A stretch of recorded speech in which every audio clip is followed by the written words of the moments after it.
एक बार एक घोड़ा एक दलदल से भरे तालाब में फंस गया और हर तरह से कोशिश करके भी वह उस दलदल से बाहर नहीं निकल पा रहा था। उसने बाहर निकलने की सारी आशा खो दी थी और अब वह अपनी हिम्मत भी हार चुका था।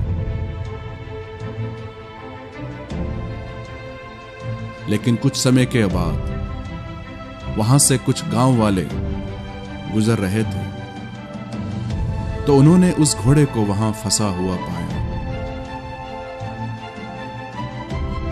जब उन्होंने उस स्थान की पड़ताल की तो उन्होंने पाया कि वहां की मिट्टी उस घोड़े को बाहर निकलने नहीं दे रही थी। वह घोड़ा जितना अधिक बाहर निकलने की कोशिश करता वह उतना ही उसमें धंसता जाता और अब तो वह घोड़ा बुरी तरह से थक भी चुका था। वे समझ गए कि अब यह घोड़ा अपनी शारीरिक शक्ति से नहीं बल्कि अपनी मानसिक शक्ति से ही बाहर निकल सकता था। वे जान गए कि उस घोड़े की हारी हुई हिम्मत उसे वापस लौटाना होगा जो उसके बाहर आने का सबसे आखिरी रास्ता था।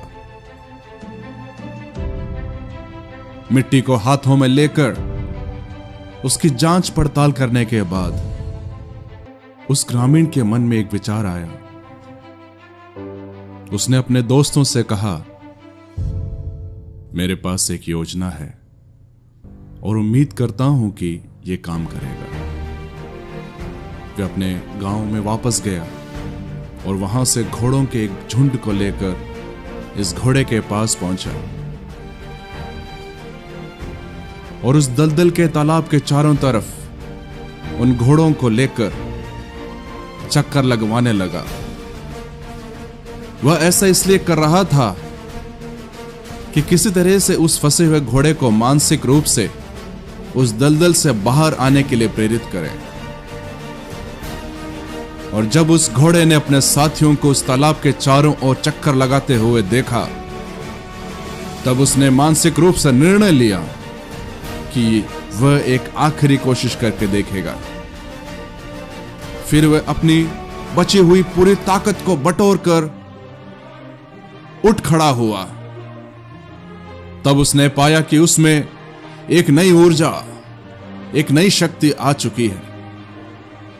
उसने अपनी पूरी ताकत से बाहर निकलने के लिए अपने शरीर को एक तगड़ा झटका दिया और धीरे धीरे वह घोड़ा उस दलदल की गिरफ्त से बाहर निकल आया। यह कहानी हमें सिखाती है कि जब हम जिंदगी में सारी उम्मीदें खो देते हैं, अपनी परिस्थितियों में बुरी तरह फंस जाते हैं, बाहर निकलने की कोई आशा नहीं होती, तब भी सकारात्मक बने रहें, अपने मन की शक्ति को मजबूत बनाएं, हिम्मत ना हारें, एक ना एक दिन रास्ता जरूर निकलेगा।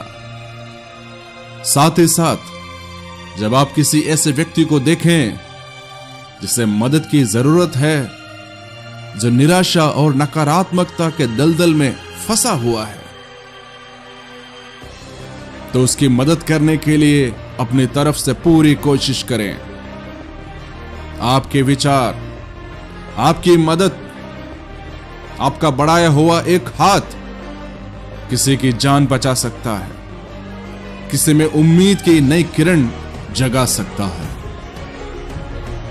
आपके शब्द और आपके काम किसी में नए जीवन का संचार कर सकता है। याद रखिए, मन के हारे हार है और मन के जीते जीत। इसीलिए परमेश्वर का वचन हमें सिखाता है, नीति वचन 4 उसकी 23वीं आयत में, सबसे अधिक अपने मन की रक्षा कर, क्योंकि जीवन का मूल स्रोत वही है।